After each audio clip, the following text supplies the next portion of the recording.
Hi, I'm Chris. I like to paint things, and this is the first in a series of shorter videos where we learn to paint new techniques. I'm going to use this Page Rules Oni model, and we're going to mess around with him, try and make him the best we possibly can, and learn a whole bunch of new techniques in the process.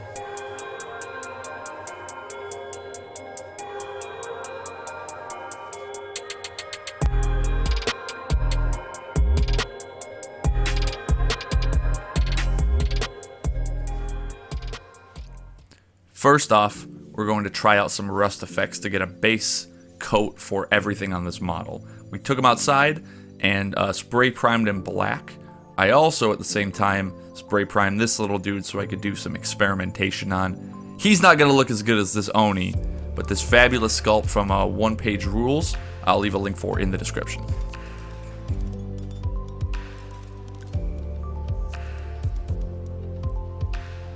So the model I gave some tests on, I tried some rust and some verdigris. I'm not very happy with how it came out. I think the rust is way too saturated. It doesn't look very dirty. And while being cool colors, I don't know that I have this technique down yet. But we're going to take all of the lessons that I learned from these failures and hopefully expand on them. Parts of these, like this verdigris, look good here, but not combined like this. First off, we're going to need to really build up a nice base. So we're going to do a 1-1 mix of auburn shadow or any like reddy brown and some black to get a dark brown. Ideally get this very watered down because over the black spray primer, it's going to dry much more muted than this. Honestly, I probably could have started even a bit darker. And while I'm only going to care about the metal, I painted everything.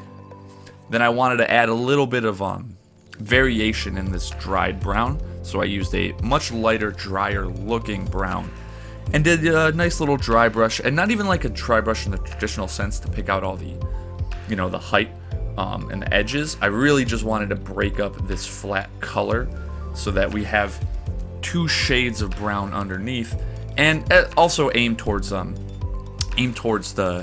ceiling, so the light source. Then we're going to come in with a dark metal, gunmetal color. And now we're going to do almost an overbrush over this messy brown.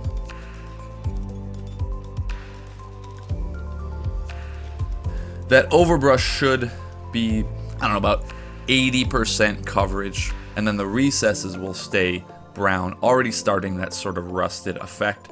This is a color I picked up from looking at tutorials on how to paint Iron Warriors, specifically for 40K. And honestly, they're not as rusted, but you could do this in a wash, and some Iron Warriors would look very good with that, and then some checker patterns. But I think that's a good start, but we're really going to try and go ham on this guy. So next, we're going to go in with an even brighter dry brush of a much lighter metallic silver.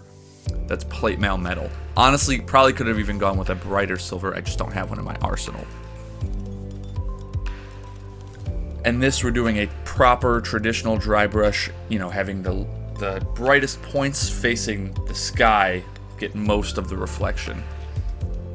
Then we're going to take these metals and just kind of stipple around and to break up our pieces. We're not going to go in and physically paint proper with a brush. I'm just kind of stabbing and blocking out colors, getting brass and darker metals on the areas that I think are going to be that, like these little undersides and these cables. The spillover is fine because a lot of that is probably going to get covered up later.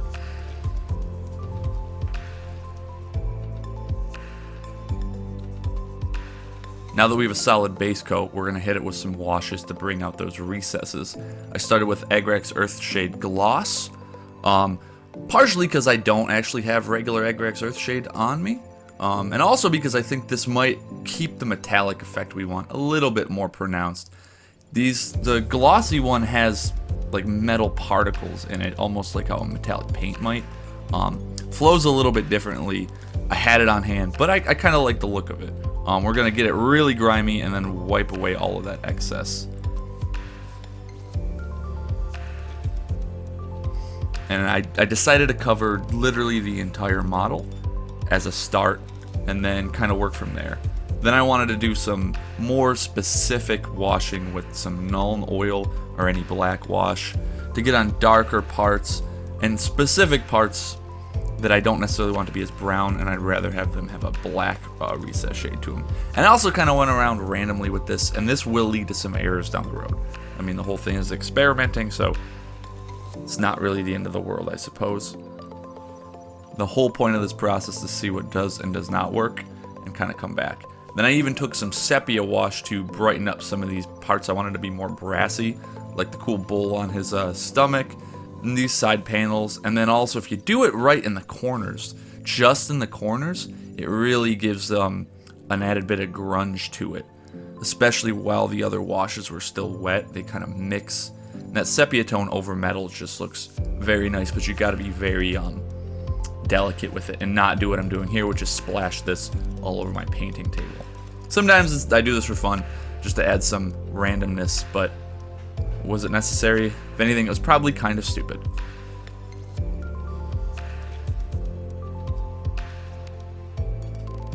Now, just for fun, and because I had it, I grabbed some Army Painter Strong Tone and kind of went over some areas that I thought that the Nuln Oil did not sit very well. It was way too flat considering the glossiness of the metallics and all the other washes we use, so honestly did not come out very good.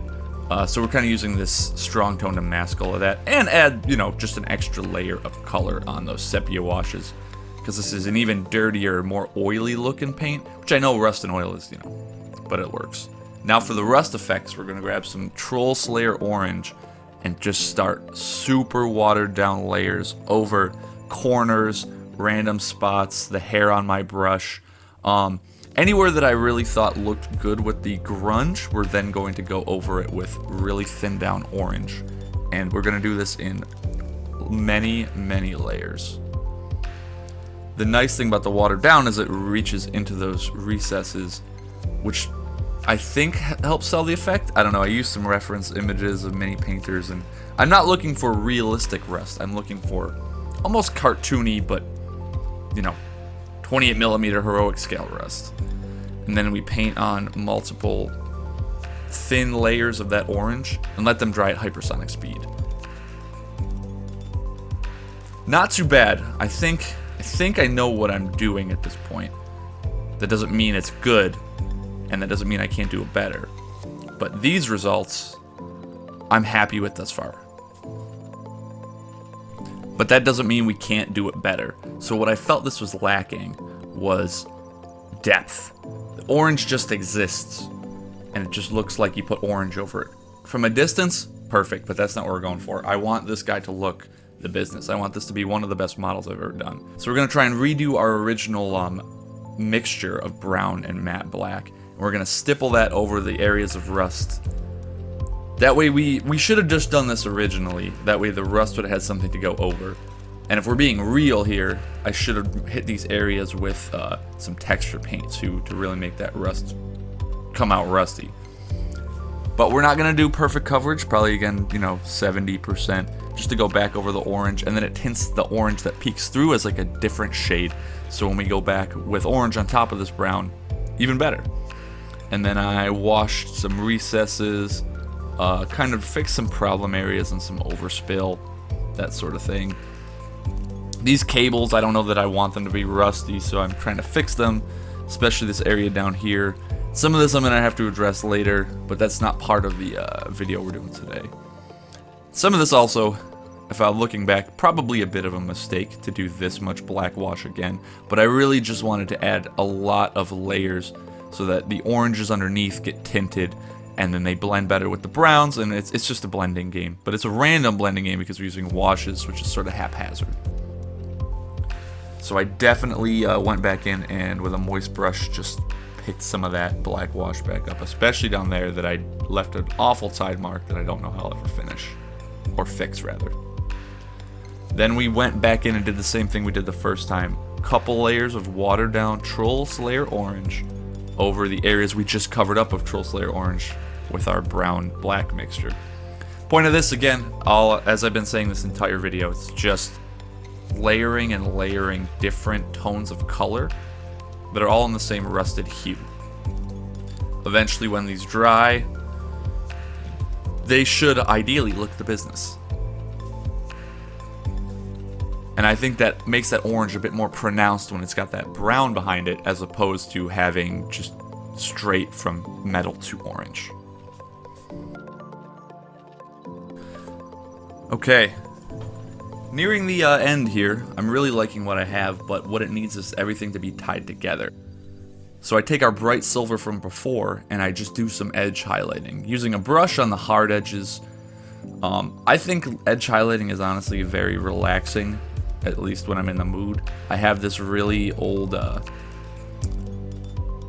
detail brush that's been flattened over years of use that actually works out really well. It works out better than a nice fine point brush because it's so flat. And I went in with a brush and just did some edges to get some pop in there, so these bright areas will pop. And I find that once you go back over the orange areas with this silver, that's when it starts looking like rusted metal and not a blend of rusty paint, I guess. I don't know, it added an extra layer. It kind of defines and blocks out all of those spots. Blocks out each bit of rust, so then it looks like an entire thing of rust. And I'm not the best at edge highlighting, especially not on camera, but the beautiful thing is if you're fast, you can fix it. This is hard to go back over and fix with paint, so I just kept water on hand and, you know, wet the edge highlight, which we're doing a metallic edge highlight, so then it just floats metal flakes back into the paint job, which does not look bad, honestly. It's not a good practice on most models, but on this one it will work. At the very least, it won't screw you over. And then I did some more recessed shading with our Nuln oil for like the 7th time on this model. But this time I was actually very particular about where I placed those recessed shades. Even tried to fill in these little blocks of detail. It's not perfect. I'm sure I could have done this a little neater, but it's gonna at least make those stand out. And then I went on any of these nice hard edges and just put a little shading in there. And then there's a few spots that probably needed some fun added rust to them. So I went in with a brush and kind of randomly stippled around really thin layers of that troll slayer again. And this is just me going back and forth doing details, adding streaks of rust, that sort of thing. And that is pretty much that. This was a good exercise. I hope you like how it turned out, and maybe you learned a thing or two and you want to experiment along. But here are my rust effects.